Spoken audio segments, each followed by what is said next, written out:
Ettevõttel on uued seadmed vaja osta. Plaanis on suurem töökoda ehitada. Kohvik vajab renoveerimist.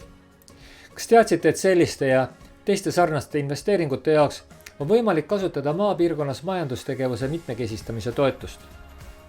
Olen Allar Korjas Maaeluministeeriumi maamajanduse ja konkurentsibüroost.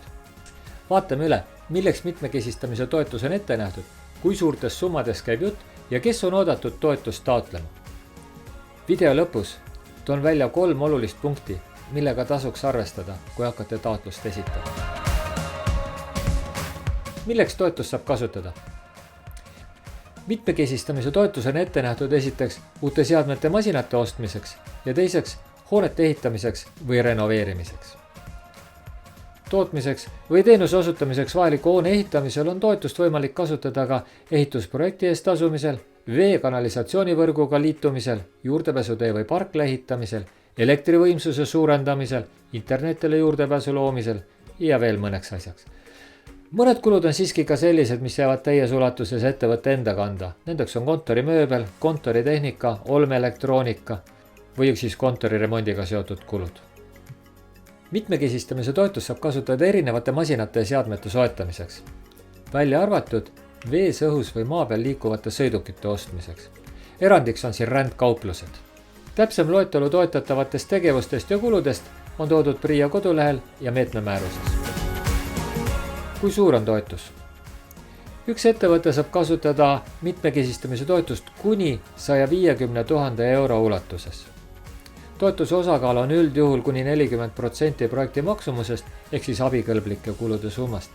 Nagu varem rääkisime, enamus kuludest ongi abikõlblikud, kuid mitte kõik. Mitmekesistamise toetust on oodatud kasutama kuni 9 töötajaga vähemalt 2 aastat tegutsenud mikroettevõtted, kes on valmis maale uusi töökohti juurde looma. Kas on oluline, mis valdkonnas ettevõte tegutseb? Tegelikult pole oluline, mis valdkonnas ettevõte seni tegutses. Oluline on, mis valdkonnas tegutsemiseks ettevõttel masinad ja seadmed soetada on vaja. On ainult mõned valdkonnad, kus tegutsemiseks seda toetust kasutada ei saa. Nendeks on muulgas põllumajandus, kalandus, metsandus ja toiduainete tootmine juhul, kui tulemuseks on põllumajandustoode. Täpsem loetelu on toodud meetme määruses ja leiate selle ka PRIA kodulehelt. Kui ettevõte on registreeritud linnas, kas siis on võimalik mitmekesistamise toetust kasutada?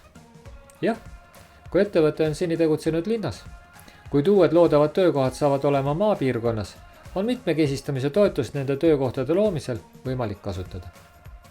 Mis on maapiirkond?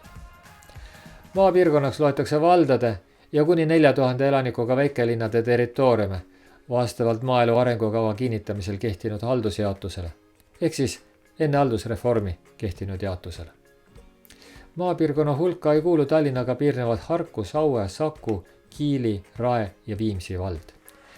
Kuid maapiirkonna koosseisu kuuluvad paljud väikelinnad nagu Antsla, Kärdla, Kunda, Mustvee, Lihula, Kallaste ja nii edasi. Mitmekesistamise toetus on ellu kutsutud selleks, et luua paremad eeldused uute, hästi tasustatud töökohtade tekkimiseks maale väljaspool põllumajandust. Seni on PRIA poolt rahastamisotsuse oma taotlusele saanud ligi 600 ettevõtet. Keskmiselt on üks ettevõte plaaninud luua juurde 2 uut töökohta. Kokkuvõtteks. Kuni 150 000 eurot toetust uute masinate seadmete ostmiseks ning tootmis- või teenindusruumide ehitamiseks saavad kasutada kuni 9 töötajaga vähemalt 2 aastat tegutsenud ettevõtted, kes on valmis maale uusi töökohti juurde looma. Ja nüüd need 3 asja, mis on taotluse esitamise juures väga olulised.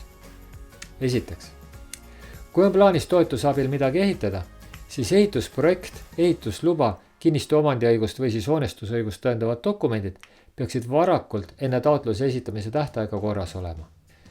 Teiseks, võrreldavad hinnapakkumised kõigi rohkem kui 5000 eurot maksvate asjade kohta, mida toetuse abil soovite soetada, peaksid taotluse esitamise ajaks teil olemas olema. Kolmandaks, koostage järgmiste aastate tulude ja kulude realistlik prognoos, et näeksite, kuidas ettevõtte rahadega välja tuleb.